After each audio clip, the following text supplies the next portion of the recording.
দেশ গড়তে আর যুদ্ধ নয় ঘোষণা বাইডেনের। সেনা প্রত্যাহারের পক্ষে আবারও সাফাই। শত্রুতা নয় বন্ধুত্বের ডাক তালেবানের। বিদেশি বিনিয়োগ আহ্বান। মহামারীতে চরম খাদ্য সংকটের মুখে জরুরি অবস্থা ঘোষণা শ্রীলঙ্কায়। বৈদেশিক মুদ্রা ফুরিয়ে যাওয়ায় খাবার আমদানি ব্যাহত। পাশে দাঁড়ালো বাংলাদেশ। যুক্তরাষ্ট্রের লুইজিয়ানায় হারিকেন আইডার তাণ্ডব চিহ্ন। 3 দিন ধরে বিদ্যুৎহীন 10 দিয়ে করোনার প্রতিষেধক তৈরিতে সফলতার দাবি ব্রাজিলের গবেষকদের। বানরের ওপর পরীক্ষায় কার্যকর বলে প্রমাণ। শীঘ্রই মানবদেহে প্রয়োগ।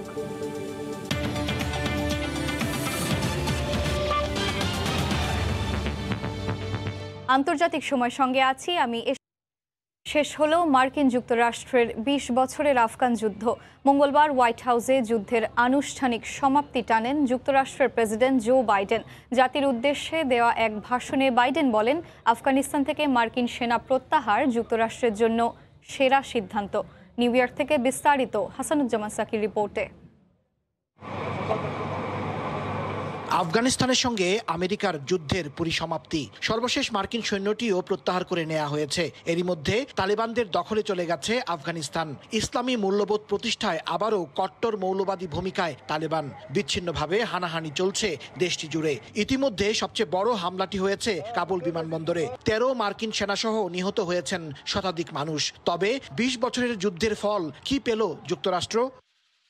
প্রেসিডেন্ট জো বাইডেনকে এমনই নানা প্রশ্ন আর সমালোচনা হজম করতে হচ্ছে ঘরে বাইরে। মঙ্গলবার হোয়াইট হাউসে জাতির উদ্দেশ্যে দেওয়া ভাষণে তারই ব্যাখ্যা দিলেন মার্কিন president. No nation has ever done anything like it in all of history. Only the United States had the capacity and the will and ability to do it, and we did it today.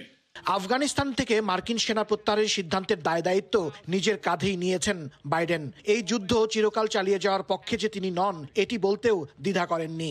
The previous administration's agreement said that if we stuck to the May 1st deadline that they had signed on to leave by, the Taliban wouldn't attack any American forces. But if we stayed, all bets were off. মার্কিন president বলেন, যুক্তরাষ্ট্র আফগানিস্তান থেকে 1,20,000 লোককে সরাতে সক্ষম হয়েছে। কোনো জাতি ইতিহাসে এমন কিছু করে দেখাতে পারেনি। শুধু যুক্তরাষ্ট্রেরই এটি করার সক্ষমতা রয়েছে। গত কয়েকদিনে কাবুল বিমানবন্দরের উদ্ধার কার্যক্রমকে অসাধারণ সাফল্য বলে মন্তব্য করেন বাইডেন। আফগানিস্তানে মানবিক বিপর্যয়ের সতর্ক বার্তা দিয়েছেন জাতিসংঘের মহাসচিব অ্যান্টনিও গুতেরেস। এক বিবৃতিতে দেশটির অর্থনৈতিক, মানবিক এবং মৌলিক পরিষেবা ভেঙে পড়ছে বলে গভীর উদ্বেগ প্রকাশ করেছেন তিনি। হাসানুজ্জামান সাকি, সময় সংবাদ, জাতিসংঘ সদর দপ্তর, নিউ ইয়র্ক। চরম খাদ্য সংকটের মুখে দেশ জুড়ে জরুরি অবস্থা ঘোষণা করেছে শ্রীলঙ্কা। ব্যাংকগুলোর বৈদেশিক মুদ্রা ফুরিয়ে যাওয়ায় প্রয়োজনীয় খাবার আমদানিও করতে পারছে না দেশটি। এ অবস্থায় প্রতিবেশী এ দেশটির পাশে দাঁড়িয়েছে বাংলাদেশ। মঙ্গলবার শ্রীলঙ্কার জন্য আরও $10 কোটি অর্থ ছাড় দিয়েছে বাংলাদেশ ব্যাংক, যার পরিমাণ প্রায় 852 কোটি টাকা। মহামারীতে বিপর্যস্ত শ্রীলঙ্কা। দীর্ঘ লকডাউনে কর্মহীন সাধারণ মানুষ। স্থবির হয়ে পড়েছে অর্থনীতি। নতুন করে লকডাউনের কারণে খাদ্য মজুত শুরু করেছে দেশটির বাসিন্দারা। এতেই লাগামহীন খাবারের দাম হু হু করে বাড়ছে। চিনি, চাল, পেঁয়াজ ও আলুর মতো নিত্যপণ্যের দাম। বেসরকারি ব্যাংকগুলোর বৈদেশিক মুদ্রা ফুরিয়ে যাওয়ায় প্রয়োজনীয় পণ্য আমদানিও করতে পারছে না দেশটি। মজুত ঠেকাতে অর্থনৈতিক জরুরি অবস্থা ঘোষণা করেছে শ্রীলঙ্কান প্রেসিডেন্ট। আমরা দেশের অর্থনীতি ধ্বংস করতে পারি না, তাই এই অবস্থা। খাদ্যপণ্যের মজুত ঠেকাতে জরুরি আইন কার্যকরের নির্দেশ দিচ্ছি আমি। সরকারি কর্মকর্তাদের মজুত করা খাদ্য জব্দ, মজুতকারীকে গ্রেফতার ও পণ্যের মূল্য নির্ধারণের ক্ষমতা দেওয়া হয়েছে। প্রেসিডেন্টের এই সিদ্ধান্তকে স্বাগত জানিয়েছেন সাধারণ লঙ্কানরা। তারা বলছেন, দেশের অর্থনীতি রক্ষায় এই সিদ্ধান্তের কোনো বিকল্প ছিল না। এই মুহূর্তে দেশের অর্থনীতির অবস্থা খুব একটা ভালো যাচ্ছে না। নিত্যপণ্যের দাম যে হারে বাড়ছে, তাতে সরকারের কঠোর হওয়া ছাড়া কোনো উপায় ছিল না। এই সিদ্ধান্তটা আরো আগেই নেওয়া দরকার ছিল। লকডাউন আর দাম বাড়াই মানুষ প্রয়োজন ছাড়াই খাদ্য মজুত করছে। এভাবে চলতে পারে না। এই অবস্থায় প্রতিবেশীর দিকে সাহায্যের হাত বাড়িয়েছে বাংলাদেশ। বাংলাদেশ। শ্রীলঙ্কাকে 20 কোটি ডলার অর্থ সহায়তা দেবে ঢাকা। এর মধ্যে মঙ্গলবার 10 কোটি ডলার অর্থ ছাড় দেয় বাংলাদেশ ব্যাংক, যা দেশীয় মুদ্রায় প্রায় 852 কোটি টাকা। এর আগে গত 29 আগস্ট আরও 5 কোটি ডলার অর্থ দেওয়া হয়। তবে শ্রীলঙ্কাকে দেয়া এই সাহায্য সরাসরি অনুদান কিংবা ঋণ নয়। 20 কোটি ডলারের বদলে শ্রীলঙ্কা সমপরিমাণ রুপি বাংলাদেশকে দেবে। এর সঙ্গে কিছু সুদও পাবে বাংলাদেশ ব্যাংক, যাকে বলা হয় কারেন্সি সোয়াপ নীতি। মহামারীর ধাক্কায় 2020 সালে শ্রীলঙ্কার অর্থনীতি সংকুচিত হয়েছিল রেকর্ড 3.6%। এ সময় তাদের বৈদেশিক মুদ্রার রিজার্ভেও ঘাটতি দেখা দেয়। 2019 সালে যেখানে শ্রীলঙ্কার বৈদেশিক মুদ্রার রিজার্ভ ছিল 750 কোটি ডলার, তা কমতে কমতে চলতি বছরের জুলাই এসে দাঁড়ায় মাত্র 280 কোটি ডলারে। এ অবস্থায় বৈদেশিক মুদ্রার সাশ্রয়ের লক্ষ্যে গত বছরের মার্চ মাসে গাড়ি, ভোজ্য তেল, হলুদ সহ বেশ কিছু পণ্য আমদানি নিষিদ্ধ করে লঙ্কান সরকার। রবিউল ইসলাম আওলাদ, সময় সংবাদ। আন্তর্জাতিক সময় আরও থাকছে। পশ্চিমবঙ্গে আবারও ভাঙনের মুখে বিজেপি। নতুন করে 3 বিধায়কের মমতা শিবিরে যোগদান নৈতিক জয় হিসেবে দেখছে রাজ্যের ক্ষমতাসীন দল। থেমে যাওয়ার পরও যুক্তরাষ্ট্রের লুইজিয়ানা জুড়ে এখনও হারিকেন আইডার তাণ্ডবের চিহ্ন। ঝড়ের পর বিদ্যুৎহীন অবস্থায় আছেন 10 লাখের বেশি মানুষ। কর্তৃপক্ষ বলছে এই অবস্থা চলতে পারে কয়েক সপ্তাহ। এছাড়াও অঞ্চলটিতে দাবদাহের আশঙ্কা করছেন তারা। এ সময় তাপমাত্রা উঠতে পারে 40 ডিগ্রি সেলসিয়াস পর্যন্ত। হারিকেন আইডার তাণ্ডব থেমে গেলেও 4 মাত্রার এই শক্তিশালী ঝড় লুইজিয়ানা অঙ্গরাজ্যে রেখে গেছে তার ধ্বংসচিহ্ন। নিউ অরলিন্স শহরের প্রতিটি রাস্তায় এখন কেবলই বিধ্বস্ত চিত্র। এখনও পানি জমে আছে নিচু এলাকায়। ঝড়ের পর থেকেই বিদ্যুৎ নেই নিউ অরলিন্সের কোথাও। জেনারেটরের মাধ্যমে সেখানে বিদ্যুৎ সরবরাহ করা হচ্ছে। কর্তৃপক্ষ জানায় কিছু এলাকায় লুইজিয়ানায় 10 লাখ, মিসিসিপিতে 60,000 এবং অ্যালাবামায় 16,000-এর বেশি মানুষ বিদ্যুৎ বিচ্ছিন্ন অবস্থায় আছেন। প্রদেশগুলোয় বিদ্যুৎ ফিরিয়ে আনতে কাজ করে যাচ্ছেন 25,000-এর বেশি কর্মী। এর আগে স্থানীয় সময় সোমবার সকাল থেকেই ক্ষতিগ্রস্ত এলাকায় উদ্ধার কাজ শুরু করে উদ্ধারকারী দলের সদস্যরা। এতে যোগ দেয় যুক্তরাষ্ট্রের ন্যাশনাল গার্ড বাহিনীর 5,000-এর বেশি সদস্য। ধ্বংসস্তূপ সরিয়ে পরিস্থিতি স্বাভাবিক করতে কয়েক সপ্তাহ লেগে যেতে পারে বলে জানিয়েছে কর্তৃপক্ষ। ফারহাদ চৌধুরী। এবার সাপের বিষে থাকা উপাদান দিয়ে করোনার প্রতিষেধক তৈরিতে আশার আলো দেখাচ্ছেন ব্রাজিলের গবেষকরা। দেশটিতে পাওয়া যায় এমন এক বিশেষ প্রজাতির সাপের বিষে থাকা উপাদান করোনা প্রতিরোধে বেশ কার্যকর বলে প্রমাণ মিলেছে। প্রাথমিকভাবে বানরের উপর এ নিয়ে পরীক্ষা চালানো হলেও গবেষকরা বলছেন এটি সফলতার প্রথম ধাপ। করোনা প্রতিরোধে টিকা সংকটে ভুগতে থাকা ব্রাজিলে এবার আশার আলো দেখাচ্ছেন দেশটির গবেষকরা। সম্প্রতি এক গবেষণায় বিশেষ এক প্রজাতির সাপের বিষে থাকা উপাদান করোনা প্রতিরোধে বেশ কার্যকর বলে প্রাথমিকভাবে প্রমাণ মিলেছে। বার্তা সংস্থা রয়টার্সের এক খবরে বলা হয়, চলতি মাসেই মলিকিউলস নামে বিজ্ঞান বিষয়ক এক সাময়িকীতে ওই গবেষণার বিস্তারিত তুলে ধরা হয়। এতে বলা হয়, প্রাথমিকভাবে বানরের শরীরে পরীক্ষা চালিয়ে দেখা গেছে জারারা কুসু নামে বিশেষ এক প্রজাতির সাপের বিষে পাওয়া মলিকিউল করোনা ভাইরাসের পুনর্জন্ম বা পুনরুৎপাদন ক্ষমতা 75% পর্যন্ত কমিয়ে দেয়। করোনা ভাইরাসের পুনর্জন্মের মূল ভূমিকা রাখে পিএল প্রো নামে ভাইরাসটির একটি এনজাইম। সাপের বিষের উপাদানে থাকা অ্যামিনো অ্যাসিডের চেইন ওই এনজাইমের সঙ্গে সংযোগ স্থাপন করতে পারে, ফলে ভাইরাসটির পুনর্জন্মের হার কমে আসে। গবেষকরা আরো জানান, বিষে থাকা এই অ্যামিনো অ্যাসিডের চেইন বা পেপটাইড গবেষণাগারে উৎপাদন করা সম্ভব। আর তাই বিষ সংগ্রহে জারারা কুসু সাপ শিকার বা এর খামার গড়ে তোলার কোনো প্রয়োজন নেই। জাপানে এবার মডার্নার করোনা টিকায় ক্ষুদ্র কালো কণার উপস্থিতির প্রমাণ মিলেছে। দেশটির গবেষকরা সম্প্রতি এই দূষণ খুঁজে পেয়েছে বলে বুধবার এক প্রতিবেদনে জানায় বার্তা সংস্থা রয়টার্স। কালো কণার উপস্থিতির প্রমাণ পাওয়ার পর সেই লটের টিকা প্রয়োগ স্থগিত করা হয়। গেল বৃহস্পতিবার টিকায় ভেজাল মেশানোর প্রমাণ মেলার পর জাপানে সরবরাহ করা মডার্নার 16,30,000 ডোজের প্রয়োগ স্থগিত রাখা হয়েছিল। প্রায় এক সপ্তাহের ব্যবধানে নতুন করে অন্য একটি লটে আবারও দূষণ পদার্থের উপস্থিতির দাবি করল জাপান।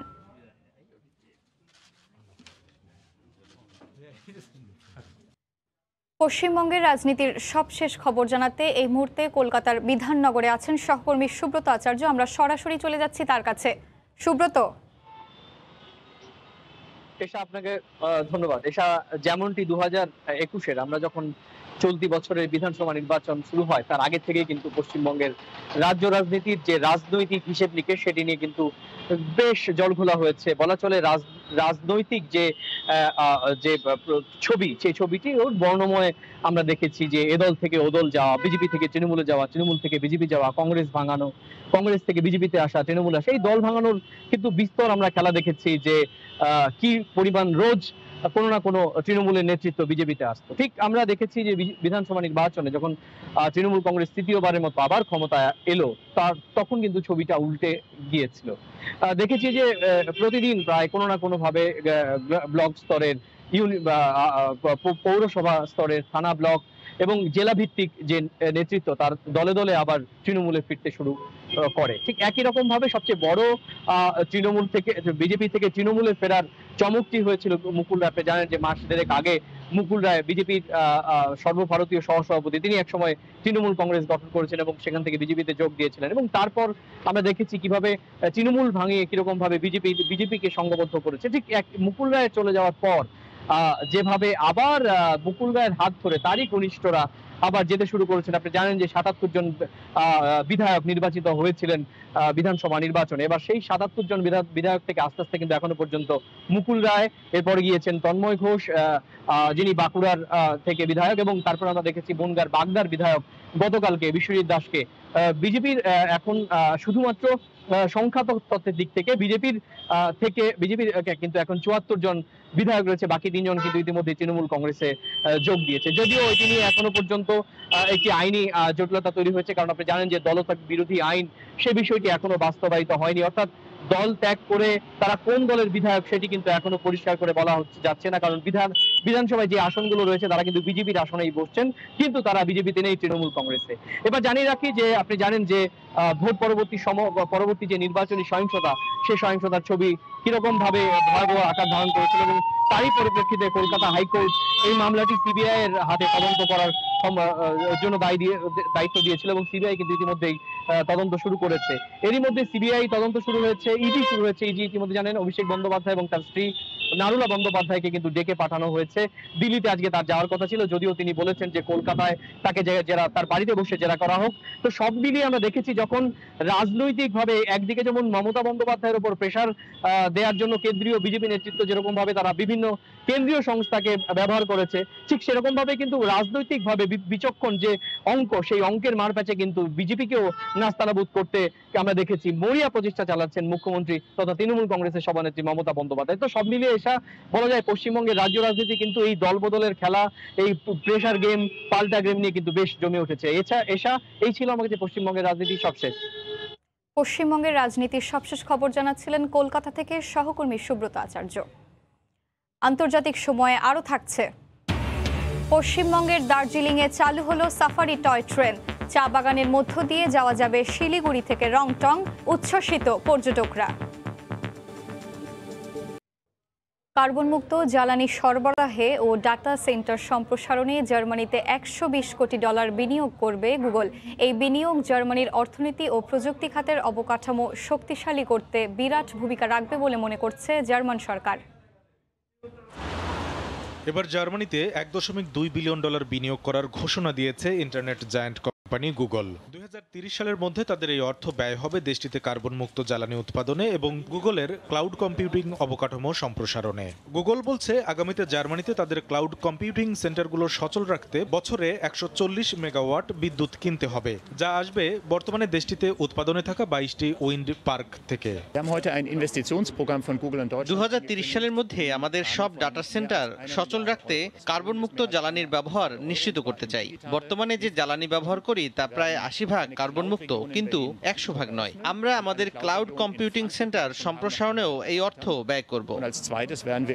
বুধবার এই চুক্তি শেষে ব্রান্ডেনবার্গের অর্থমন্ত্রী বলেন, জার্মানির ডিজিটাল অর্থনীতি ও প্রযুক্তি খাতকে শক্তিশালী করতে বড় ভূমিকা রাখবে গুগলের এই বিনিয়োগ। তথ্য ও যোগাযোগ প্রযুক্তি খাতে আমাদের ছোট আকারের অবকাঠামোকে বড় করে তুলবে এই বিনিয়োগ। গুগলের ডাটা সেন্টারের সম্প্রসারণ হলে তা সচল রাখতে অনেক হার্ডওয়্যারের সেন্টারের দরকার হবে। এছাড়া ব্রান্ডেনবার্গেও গুগলের ডাটা সেন্টার চালুর ব্যাপারে আলোচনা চালিয়ে যাচ্ছি। তাদের অবশ্যই অনেক সার্ভিস প্রোভাইডারেরও দরকার হবে। এর আগে জার্মানির অর্থমন্ত্রী পিটার আল্টমেয়ার জানিয়েছিলেন দেশটিতে ডিজিটাল অবকাঠামো গড়ে তোলা এবং সবুজ জ্বালানির ক্ষেত্রে তার সরকারের পূর্ণ সমর্থন রয়েছে। কামরুল হাসান সবুজ, সময়। পরিধি বাড়িয়ে বুধবার থেকে ইতালিতে গ্রিন পাস বাধ্যতামূলক করা হয়েছে। 2 ডোজ টিকা গ্রহণকারীরা এই গ্রিন পাস পাচ্ছেন। এতে করোনার টিকা নেয়ার ক্ষেত্রে গতি বেড়েছে। বিভিন্ন ট্রেন স্টেশন এবং বিমানবন্দরগুলোতে গ্রিন পাসের জন্য তল্লাশি অভিযান চলছে। রোম থেকে জুমানা মাহমুদের রিপোর্ট।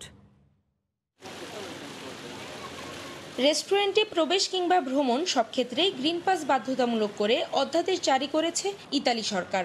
এতে বুধবার নাগরিকরা ট্রেন, বিমান কিংবা নৌযানে ভ্রমণ করতে গেলেই প্রয়োজন পড়বে এই গ্রিন পাসের। এক্ষেত্রে করোনার নেগেটিভ সার্টিফিকেট কার্যকর নয় বলেও জানানো হয়েছে। যারা 2 ডোজ অথবা মনোডোজ টিকা গ্রহণ করেছেন তারাই পাচ্ছেন গ্রিন পাস। নতুন এই বিধান চালু হওয়ার কারণে টিকা গ্রহণকারীদের আগ্রহ বেড়েছে এবং তারা টিকা কেন্দ্রগুলোতে ভিড় করছেন। এদিকে মঙ্গলবার পর্যন্ত ইতালিতে প্রায় 3,77,00,000 মানুষকে টিকা দেওয়া হয়েছে। টিকা গ্রহণকারীদের মধ্যে বাংলাদেশিরা অনেকটাই পিছিয়ে আছেন বলে স্বাস্থ্য মন্ত্রণালয়ের সূত্র জানিয়েছে। ইতালি প্রবাসী বাংলাদেশিরা সবাইকে ভ্যাকসিন নেয়ার মাধ্যমে গ্রিন পাস সংগ্রহ করার আহ্বান জানিয়েছেন। ইতালিতে 1 সেপ্টেম্বর থেকে স্কুল, ইউনিভার্সিটি এবং বাস, ট্রাম, ট্রেন সহ সকল গণপরিবহনে গ্রিন পাস বাধ্যতামূলক করা হয়েছে। বাংলাদেশি ইতালিতে যত ভাই বোন আছেন সবাইকে অনুরোধ করব, আপনারা যারা এখনো ভ্যাকসিন গ্রহণ করেননি ভ্যাকসিন গ্রহণ করুন এবং গ্রিন পাস সাথে রাখুন। এদিকে ইতালির নাগরিকদের একটি অংশ লকডাউনের বিরোধিতার মতো গ্রিন পাসের বিরোধিতা করে বিক্ষোভ সমাবেশ করছেন। তাদের দাবি, গ্রিন পাস একটি হয়রানিমূলক পদ্ধতি। তারা অবিলম্বে এই সিদ্ধান্ত পুনর্বিবেচনার আহ্বান জানিয়েছেন। জুমানা মাহমুদ, সময় সংবাদ, রোম, ইতালি। করোনার ভ্যাকসিন কার্যক্রম শুরুর পর থেকেই আয়ারল্যান্ডে দ্রুত গতিতে কমেছে মৃত্যুহার। একই সঙ্গে আইসিইউতে ভর্তির সংখ্যাও আগের চেয়ে অনেক কম। এ নিয়ে স্বস্তিতে রয়েছেন স্থানীয় সহ সেখানে বসবাসরত বাংলাদেশিরা। আয়ারল্যান্ড থেকে সৈয়দ জুয়েলের রিপোর্টে বিস্তারিত। গেল বছরের ডিসেম্বরের শেষে ভ্যাকসিন কার্যক্রম শুরু করে আয়ারল্যান্ড। এর আগে গড়ে 100-রও বেশি মৃত্যু হতো এখানে। পাশাপাশি আক্রান্তের হারও ছিল কয়েক হাজার। প্রথম দিকে ভ্যাকসিন প্রয়োগে ধীরগতি থাকলেও মার্চ থেকে ভ্যাকসিন দেওয়ার মাত্রা বাড়ানোর সুফল পাচ্ছে দেশটি। মার্চ থেকে জুন পর্যন্ত আক্রান্তের হার ছিল এবছরে সর্বনিম্ন। এরপর গ্রীষ্মের ছুটি থেকে এখন পর্যন্ত সংক্রমণ বাড়লেও হাতে গোনা কয়েকজনের মৃত্যু হয়েছে, যা গেল 2 বছরে করোনার সময় সবচেয়ে কম মৃত্যুর রেকর্ড। এতে স্বস্তি রয়েছে জনমনে। দেশ বিদেশে যারা ভ্যাকসিন এখনো নেননি তারা যেন এটা নিয়ে নেয়। করোনা রোধে ভ্যাকসিনের কোনো বিকল্প নাই। ভালো দিকটা হচ্ছে মৃত্যু হার নাই বললেই চলে। এটা আমার কাছে মনে হচ্ছে হয়তো 2টি রিজন। একটি হচ্ছে এখন হসপিটালে ভালো ট্রিটমেন্ট হচ্ছে, সেকেন্ডলি হচ্ছে এখানে মোর দেন 66% ফুললি ভ্যাকসিনেটেড। এদিকে 12 থেকে 18 বছরের সবাইকে ভ্যাকসিন দেওয়ার যে কার্যক্রম শুরু করেছে সরকার, এতে করে স্কুল থেকে সংক্রমণ ছড়িয়ে পড়বে না, বরং তাতে সংক্রমণ আরো কমবে বলে মনে করেন বাংলাদেশি এই চিকিৎসক। আয়ারল্যান্ডে 12 থেকে 18 বছর বয়স্কদের ভ্যাকসিন দেওয়া শুরু করেছে। সামনে স্কুল খোলা, আশা করি এই ভ্যাকসিনের ফলে সংক্রমণ কম হবে। দেশটিতে এখন পর্যন্ত মোট জনসংখ্যার প্রায় 70% নাগরিককে দেওয়া হয়েছে করোনার ভ্যাকসিন। আগামী ডিসেম্বরের মধ্যেই ভ্যাকসিন কার্যক্রম শেষ করতে চায় দেশটির সরকার। সৈয়দ জুয়েল, সময় সংবাদ, আয়ারল্যান্ড। দেখছেন আন্তর্জাতিক সময়। ভিন্ন এক শিল্পকর্মের জন্য সম্প্রতি আলোচনায় এসেছেন 19 বছর বয়সী জাপানের এক তরুণী।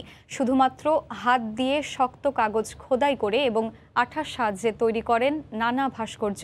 এখন পর্যন্ত তার হাতে তৈরি হয়েছে প্রায় 200টি শিল্পকর্ম। সম্প্রতি সেগুলো গ্যালারিতে প্রদর্শন করা হয়।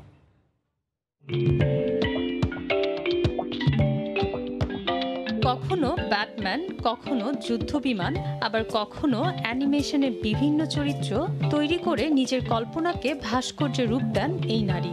19 বছর বয়সী জাপানি এই শিল্পীর নাম মোনামি অনহো। কোনো যন্ত্রের সাহায্য ছাড়াই শুধুমাত্র হাত দিয়েই ভাস্কর্যগুলো তৈরি করেন তিনি। আর ভিন্ন এই কৌশল নজর কাড়ে কারুশিল্পীদের।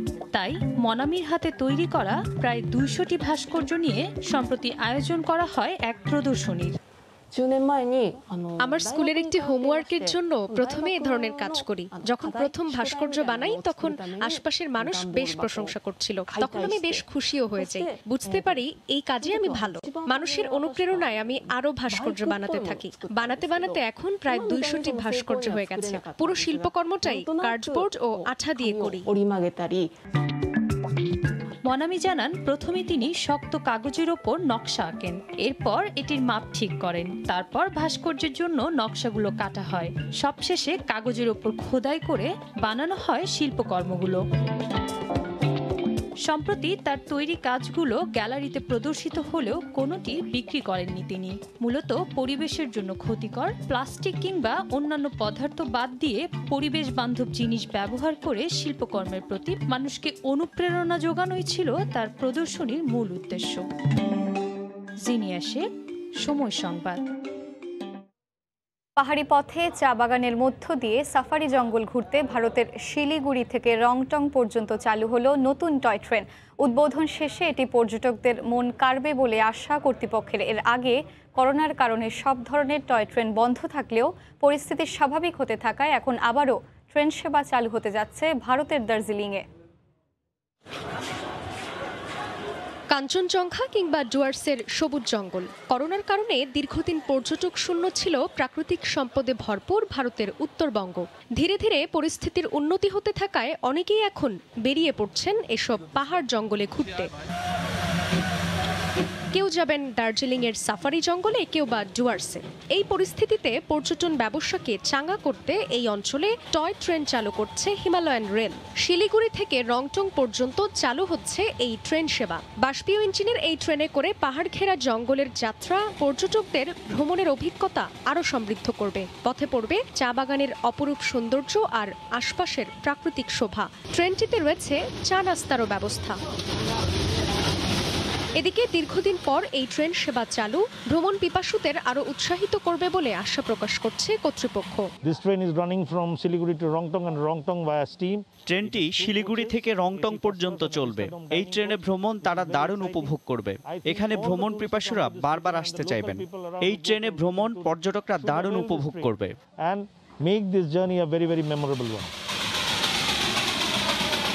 এর আগে গেল শনিবার নিউ জলপাইগুড়ি আলিপুরদুয়ার রুটে চালু হয় টুরিস্ট স্পেশাল ট্রেন। জান্নাতুল সাদিয়া, সময় সংবাদ। জানিয়ে দিচ্ছি আন্তর্জাতিক সময় শিরোনামগুলো। অন্য দেশ গড়তে আর যুদ্ধ নয়, ঘোষণা বাইডেনের। সেনা প্রত্যাহারের পক্ষে আবারও সাফাই। শত্রুতা নয়, বন্ধুত্বের ডাক তালেবানের। বিদেশি বিনিয়োগ আহ্বান। এবং মহামারীতে চরম খাদ্য সংকটের মুখে জরুরি অবস্থা ঘোষণা শ্রীলঙ্কায়। বৈদেশিক মুদ্রা ফুরিয়ে যাওয়ায় খাবার আমদানি ব্যাহত, পাশে দাঁড়ালো বাংলাদেশ। এই ছিল আন্তর্জাতিক সময়। সঙ্গে থাকুন সময়ের।